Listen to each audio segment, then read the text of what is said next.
Arrest എന്ന വ്യാജേന ലക്ഷങ്ങൾ തട്ടി എന്നൊക്കെ മാധ്യമങ്ങളിൽ വാർത്ത കാണാറുണ്ട്. പക്ഷെ നേരിട്ട് കണ്ടപ്പോഴാണ് അതിന്റെ തീവ്രത മനസ്സിലായത്. 68-കാരിയെ ഭീഷണിപ്പെടുത്തി 21.5 ലക്ഷം രൂപ തട്ടിയെടുക്കാനുള്ള ശ്രമം പൊളിച്ചടുക്കിയ ബാങ്ക് ഓഫ് ബറോഡ തിരുവല്ല ശാഖയിലെ ഉദ്യോഗസ്ഥൻ വിനോദ് ചന്ദ്രൻ പറയുന്നു.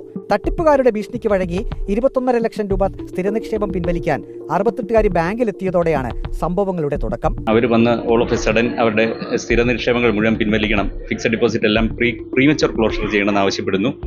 അപ്പം മാഡത്തിന് പലിശ നഷ്ടമൊക്കെ ഉണ്ടാകുമല്ലോ എന്ന് പറഞ്ഞ് മറ്റ് മാർഗങ്ങൾ എന്തെങ്കിലും ഉണ്ടോ എന്ന് അങ്ങോട്ട് ചോദിച്ചെങ്കിലും അവർ ഇൻസിസ്റ്റ് ചെയ്യായിരുന്നു ഇത് പ്രീ ക്ലോസ് ചെയ്ത്. വീട്ടമ്മ പണം കൈമാറ്റം ചെയ്യാനുള്ള ഫോം പൂരിപ്പിച്ചപ്പോഴാണ് പ്രൈവറ്റ് ലിമിറ്റഡ് കമ്പനിയുടെ അക്കൗണ്ട് നമ്പറാണെന്ന് താൻ കണ്ടത്. പണം കൈമാറാനുള്ള ട്രാൻസ്ഫർ ചെയ്യാനുള്ള ഫോം പൂരിപ്പിച്ച് തന്നപ്പോൾ മക്കളുടെ വ്യക്തികളുടെ പേര് പകരം അവിടെ ഒരു പ്രൈവറ്റ് ലിമിറ്റഡ് കമ്പനിയുടെ പേരാണ് കണ്ടത്. അപ്പം ചോദിച്ചു, എന്തുകൊണ്ടാണ് മാഡം നേരിട്ട് ഇതുപോലെ അയച്ചു കൊടുക്കുന്നത്, മക്കൾക്ക് അയച്ചു കൊടുത്താൽ പോരെ എന്ന് ചോദിച്ചു.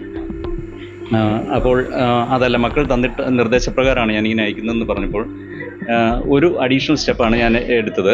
അതായത് മക്കൾ അയച്ചു തന്നാണെങ്കിൽ തീർച്ചയായും മക്കളുടെ അയച്ചു തന്ന ആ ഒരു അക്കൗണ്ട് നമ്പറും ആ ഒരു ചാറ്റും കാണുമല്ലോ, അത് എന്നെ കൂടി കാണിക്കാമെങ്കിൽ ഞാനൊന്ന് ക്രോസ് ചെക്ക് ചെയ്യാം അക്കൗണ്ട് നമ്പർ എന്ന് പറഞ്ഞു. 20 ലക്ഷത്തിന് മുകളിലുള്ള തുകയല്ലേ കൈമറിഞ്ഞു പോയാൽ നഷ്ടപ്പെടുമെന്ന് താൻ ഓർമ്മിപ്പിച്ചു.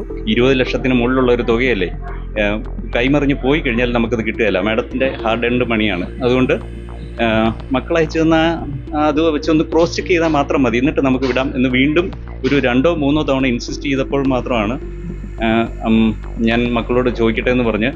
പക്ഷെ മക്കൾ ബിസിയാണെന്ന് പറയുന്നു, കണക്ട് ചെയ്യുന്നില്ല. ഒരു 10-15 മിനിറ്റ് അവർ വെയിറ്റ് ചെയ്തു. അപ്പോഴെല്ലാം അവർ ചാറ്റ് ചെയ്യുന്നുണ്ടായിരുന്നു. പണം അയച്ചു കൊടുക്കാൻ വീട്ടമ്മ നിർബന്ധിച്ചു. ഒടുവിൽ നിവൃത്തിയില്ലാതെ വന്നപ്പോൾ ചെറിയ വിറയലോടെ വീട്ടമ്മ തന്നെ ഫോൺ കാണിച്ചു. ആരുടെയോ അടിമ എന്നുള്ള അവസ്ഥയിലായിരുന്നു ആ വീട്ടമ്മ. ഇത് കാണിക്കാതെ പ്രൊസീഡ് ചെയ്യാൻ പറ്റുകയില്ല എന്നുള്ള ഒരു സ്റ്റേജ് വന്നപ്പം അവർ ചെറിയ വിറവലോടുകൂടി ഫോൺ എൻ്റെ നേരെ കാണിക്കുകയായിരുന്നു. ആ സമയത്തും അവരാരുടെയോ ഒരു സ്ലേവ് എന്നുള്ള പോലെ ഒരു സിറ്റുവേഷനിലായിരുന്നു. തന്റെ സംസാരമെല്ലാം തട്ടിപ്പുകാർ കേൾക്കുന്നുണ്ടായിരുന്നു. തട്ടിപ്പാണെന്ന് മനസ്സിലായപ്പോൾ നമ്പർ ബ്ലോക്ക് ചെയ്തു. കോൾ റൺ ചെയ്തുകൊണ്ടിരിക്കുകയായിരുന്നു. ഫ്രോഡ്സ്റ്റേഴ്സിന്റെ കോൾ അതിനകത്ത് ഓൺലൈനായിട്ട് ഉണ്ടായിരുന്നു, അവരും കേൾക്കുന്നുണ്ടായിരുന്നത്. അപ്പം ഈ മാഡം ചാറ്റ് ചെയ്തുകൊണ്ടിരുന്ന അവരുമായിട്ടായിരുന്നു.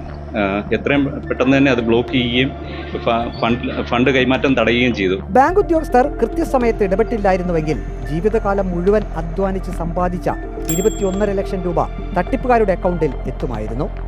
റിപ്പോർട്ടർ, പത്തനംതിട്ട.